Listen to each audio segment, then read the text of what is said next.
রিমঝিম শীতকালে বিয়ে করে শ্বশুরবাড়িতে আসে, কিন্তু শ্বশুরবাড়িতে 100 জন সদস্য সংখ্যা দেখে সে একেবারে আকাশ থেকে পড়ে। বিয়ের সময় সে বুঝতেই পারে যে তার জয়েন্ট ফ্যামিলিতে বিয়ে হচ্ছে, কিন্তু তার শ্বশুরবাড়িতে যে 100 জন সদস্য সংখ্যা হতে পারে সেটা কখনোই সে ধারণা করতে পারেনি।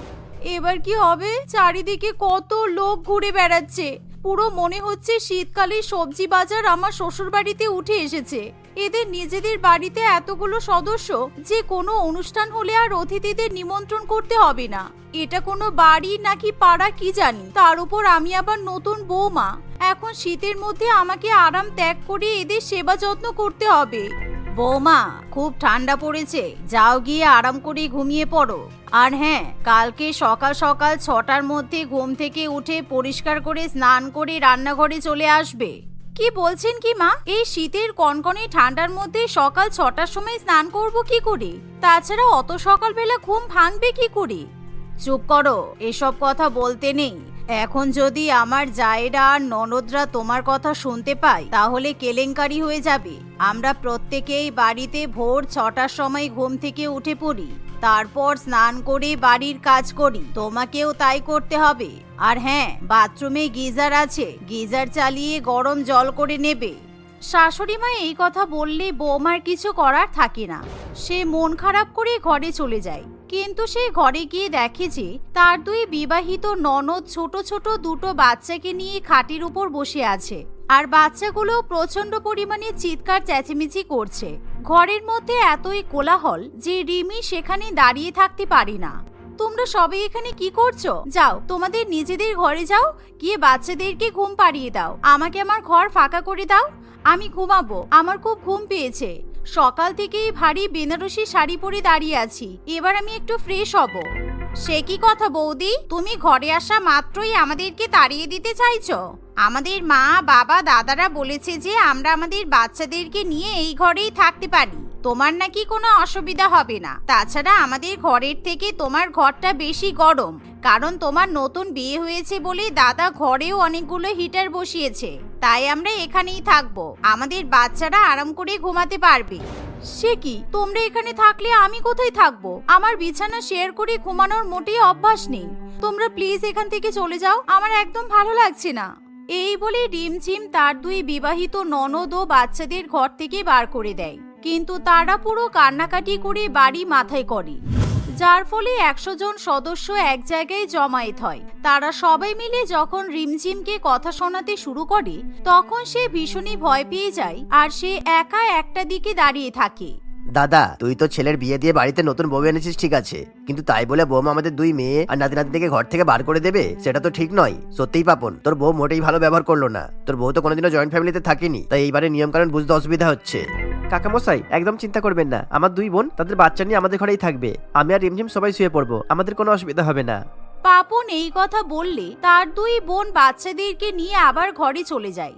এমন সময় দুই ননদ তাদের ছোট ছোট বাচ্চারা খাট দখল করে মোটা মোটা কম্বল চাপা দিয়ে শুয়ে পড়ে। অন্যদিকে পাপন এবং তার বউ সোফার উপর কোনো মতে শুয়ে পড়ে, কিন্তু সারা রাত রিমঝিমের ঘুম আসে না, কারণ বারবার বাচ্চাগুলো কান্নাকাটি করে। এমনকি দুই ননদ সারা রাত বাথরুমেও যাওয়া আসা করে, কারণ শীতকালে তাদের নাকি বারবার টয়লেট পাওয়ার সমস্যা আছে। আমি যে কি জ্বালাতনে পড়েছি আমি বুঝতে পারছি না। কালকে সকাল 6টার সময় ঘুম থেকে উঠে স্নান করতে হবে, তারপর আবার সারা রাত এরা ঘরের আলো জ্বালিয়ে রাখছে। এই শীতের মধ্যে আমি যদি ভালো করে ঘুমাতে না পারি তাহলে আমি বাড়ির কাজ করব কি করে? ভোরবেলার দিকে কোনো মতে রিমঝিমের ঘুম আসে, কিন্তু দেখতে দেখতে 6টা বেজে যায়। অন্যদিকে বাচ্চাগুলো চিৎকার করতে শুরু করে, তাই অ্যালার্ম বাজার আগেই রিমঝিমের ঘুম ভেঙে যায়। সে দেখে যে তার বিছানায় দুই ননদ তাদের পরিবারকে নিয়ে আরাম করে কম্বল চাপা দিয়ে শুয়ে আছে। রিমঝিম যখন বাথরুমে স্নান করতে যায় তখন টয়লেটের গন্ধে সে বাথরুমে ঢুকতে পারে না। এটা আবার ওয়াশরুম নাকি কোনো পাবলিক শৌচালয় আমি বুঝতে পারছি না। কি বিচ্ছিরি গন্ধ, বাবারে বাবা। অবশ্য এতজন মিলে একটা বাথরুম ব্যবহার করলে গন্ধ হওয়াটা স্বাভাবিক। রিমঝিম তার শাড়ি জামা কাপড় নিয়ে বারান্দায় থাকা শৌচালয় ব্যবহার করতে চলে যায়, কিন্তু সে যখন গিজার চালায় তখন সে দেখে যে গিজার খারাপ হয়ে পড়ে আছে। ঠিক তখনই রিমঝিমের কাকি শাশুড়ি মা নীতিশা দেবী সেখানে আসে। বৌমা, এই বাথরুমের গিজার একদম খারাপ হয়ে গেছে। আসলে আমরা বাড়িতে এমনিতেই 100 জন বাস করি, তার উপর বেশিরভাগ লোকজন এই বাথরুমে এসে স্নান করে, তো তাই বারবার গিজারে জল গরম করতে গিয়ে গিজারটা খারাপ হয়ে গেছে। এখনো পর্যন্ত গিজার ঠিক হয়নি, তুমি বরঞ্চ ঠান্ডা জলে স্নান করে নাও। এই শুনে রিমঝিম খুবই ভয় পেয়ে যায়। সে বাধ্য হয়ে শীতে কাঁপতে কাঁপতে বরফ গলার মতো ঠান্ডা জলে কোনো মতে স্নান করে, কিন্তু এরকম ভাবে স্নান করতে গিয়ে তার হাড় হিম হয়ে যায়। ওরে বাবা রে বাবা, কি ঠান্ডা, আমার প্রাণ একেবারে বেরিয়ে গেল। আজকে আমি আমার বাথরুম ফিনাইল দিয়ে পরিষ্কার করে রাখবো, তা না হলে প্রত্যেকদিন এরকম ঠান্ডা জলে স্নান করতে গেলে আমি বেশি দিন বাঁচতে পারবো না। স্নান করা হয়ে গেলে রিমঝিম রান্নাঘরে যায়। একে একে বাড়ির সব সদস্যরা এসে তাকে বিভিন্ন রকম রান্নাবান্না করতে বলে। রিমঝিম সকাল 7টায় রান্নাবান্না শুরু করে, কিন্তু বিভিন্ন রকম খাবার রান্না করতে গিয়ে বেলা 3টে বেজে যায়। অন্যদিকে বেসিনের উপর পাহাড় সমান বাসনও জমা হয়, কিন্তু তবুও রিমঝিমের শ্বশুরবাড়ির 100 জন সদস্য খাওয়া দাওয়া থামাতে পারে না। কেউ বলে মটন বিরিয়ানি রান্না করে দেওয়ার কথা, কেউ বলে চিকেন কষা, আবার কেউ বা গরম গরম ধোকলা ধোসা খেতে চায়। সারাদিন এভাবেই রান্না করতে গিয়ে রিমঝিমের অবস্থা খারাপ হয়ে যায়। রাত্রিবেলা সে যখন কোনো মতে রান্নাবান্না শেষ করে ঘুমাতে যাবে, তখন কি ব্যাপার বৌমা, তোমাকে তোমার শাশুড়ি মা কিছুই শেখায়নি? তুমি বেসিনের মধ্যে পাহাড় সমান বাসন জমা রেখে খেয়ে দিয়ে ঘুমিয়ে পড়ছো। এগুলো কে ধুয়ে পরিষ্কার করবে শুনি? পিসিমা, আমার খুব ঠান্ডা লাগছে। সারাদিন রান্না বান্না করে আমার হাত একেবারে জমে বরফ হয়ে গেছে। তারপর আবার সকালে জামা কাপড়ও তো ধুতে হয়েছে।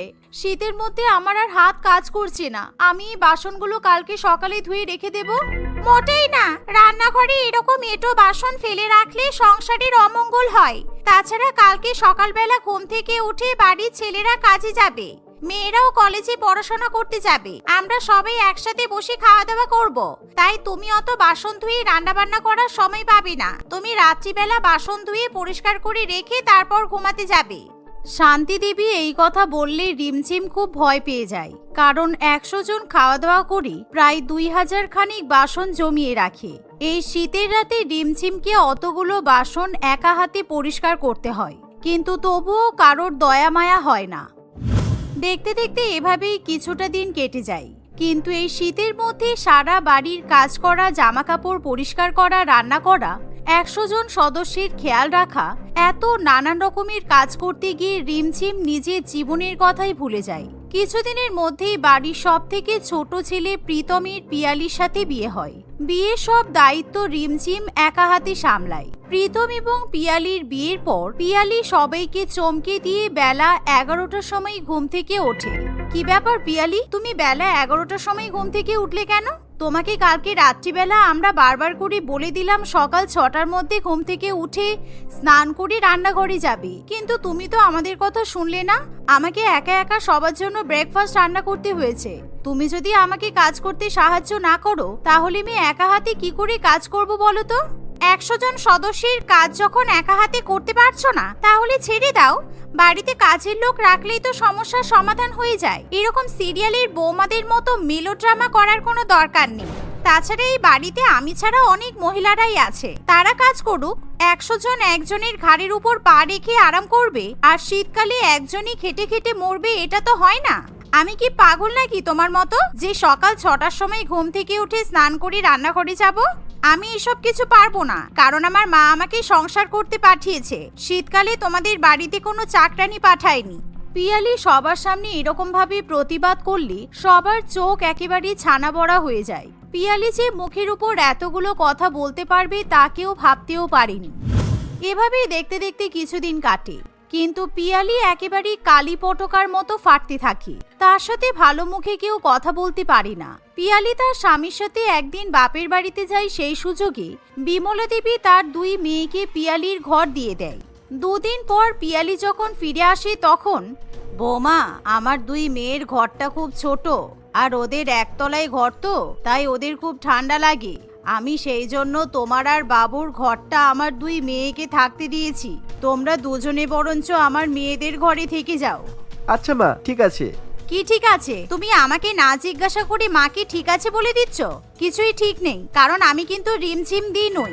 বিয়ের পর আমার বাবা আর আপনার ছেলে টাকা খরচা করে আমার জন্য এত সুন্দর ঘর বানিয়ে দিয়েছে, আর আপনি আমার পারমিশন না নিয়ে আপনার দুই মেয়েকে আমার ঘরে দিয়ে দিলেন? ওসব হবে না।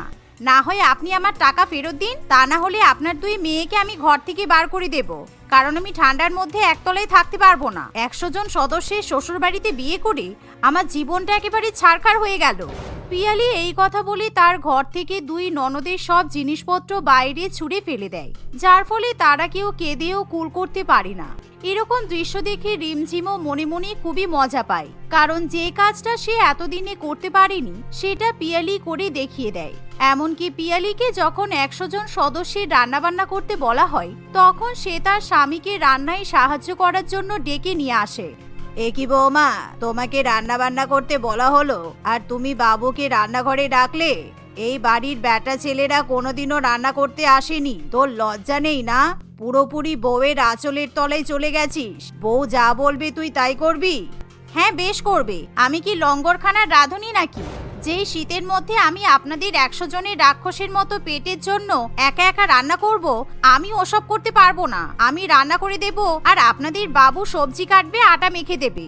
এই যে বাবু, কাজ শুরু করে দাও। আর হ্যাঁ, আমাদের রান্নাবান্না হয়ে গেলে আপনি আর আপনার সব বয়স্ক জায়েরা মিলে পরনিন্দা পরচর্চা না করে বাসনপত্রগুলো ধুয়ে দেবেন, কারণ আমরা জলের কাজ করতে পারবো না।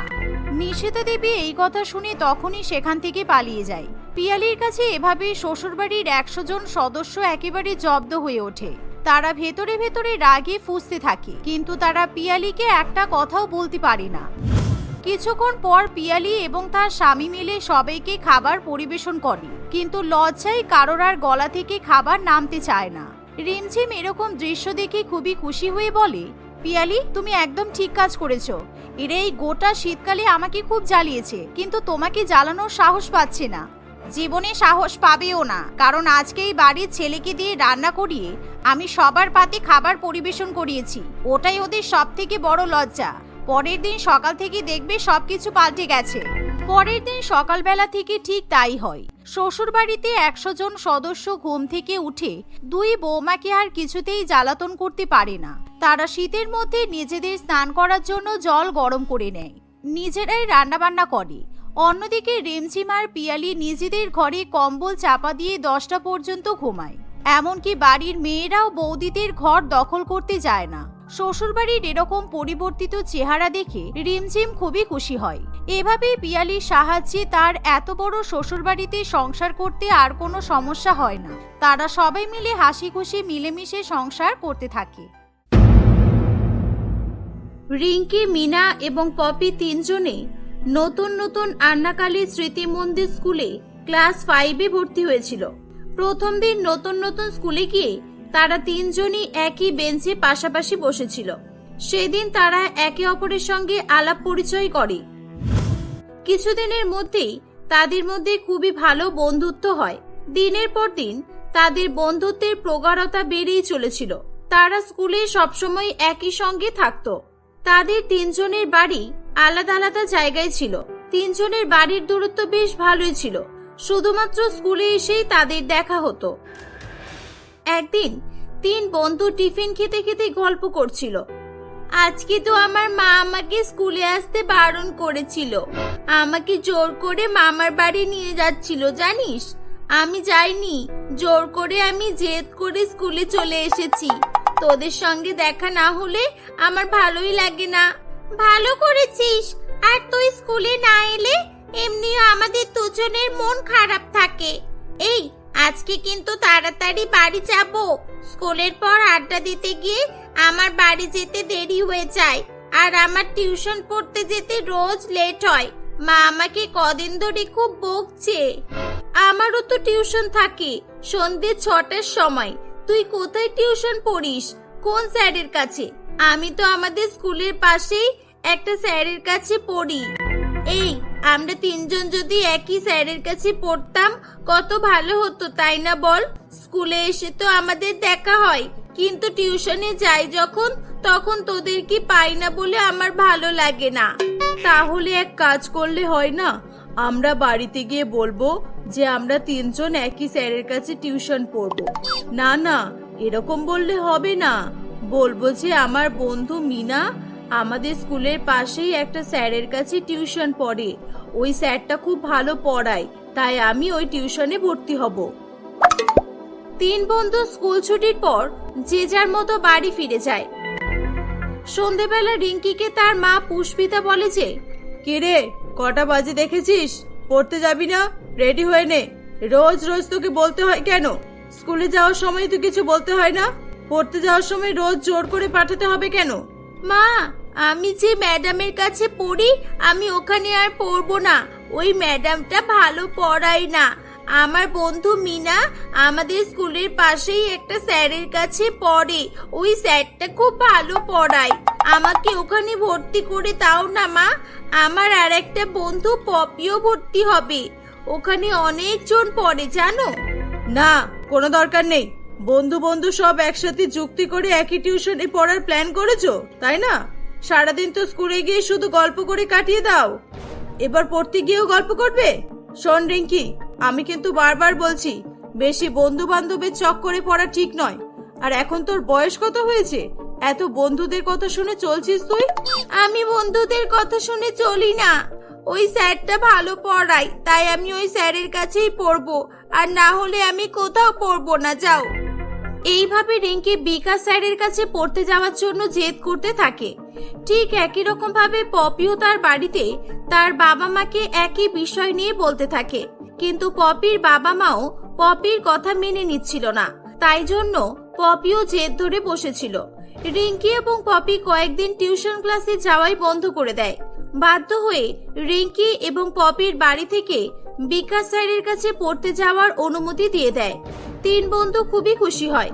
যাক, এবার আমরা একসাথে পড়তে যেতে পারবো, আমরা এবার অনেক সময় ধরে একসঙ্গে থাকতে পারবো। এই শোন না, আজকে কি পরে পড়তে যাবি রে তোরা? চল না, আজকে আমরা একই রঙের জামা পরে পড়তে যাই। আমি আজকে গোলাপি রঙের জামা পরে যাব, তোরাও গোলাপি রঙের জামা পরবি, ঠিক আছে? রিঙ্কি, মিনা এবং পপি সন্ধেবেলা বিকাশ স্যারের কাছে পড়তে যায়, কিন্তু সেখানে আগে থেকে অনেক স্টুডেন্ট বসেছিল, তাই তিন বন্ধুর পাশাপাশি বসার মতো জায়গা ছিল না। এই দেখে তিন বন্ধুরই মন খুব খারাপ হয়ে যায়।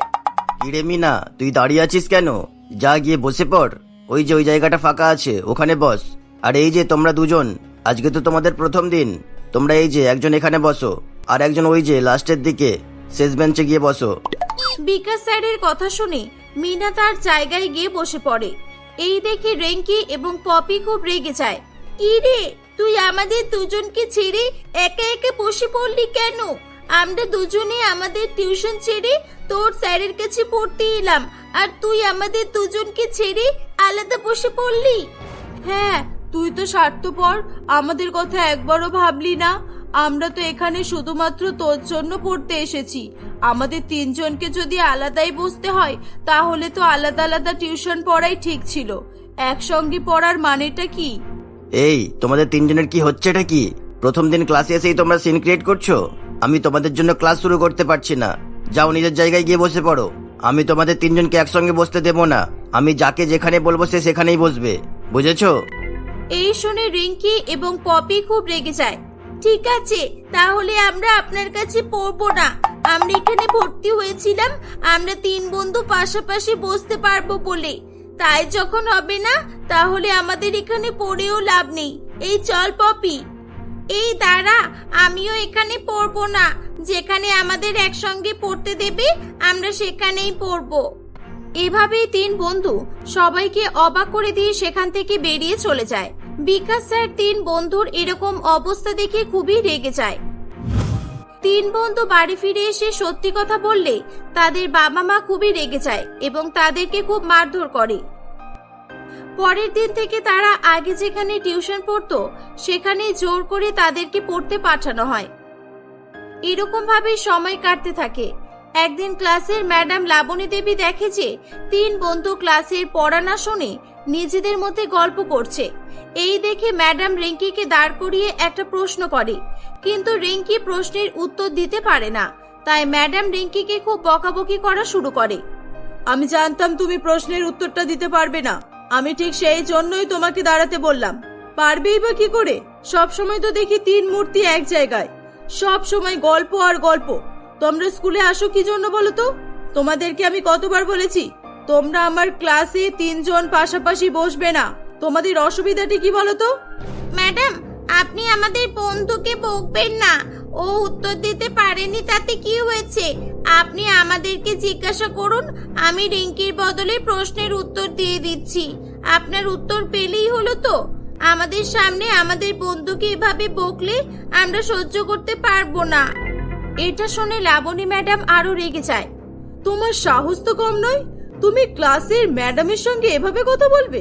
আমি যাকে প্রশ্ন করেছি তাকেই উত্তর দিতে হবে। রিঙ্কি প্রশ্নের উত্তর দিতে পারেনি, তাই ও এখন ক্লাসের বাইরে যাবে। যাও রিঙ্কি, ক্লাসের বাইরে গিয়ে কান ধরে দাঁড়িয়ে থাকো।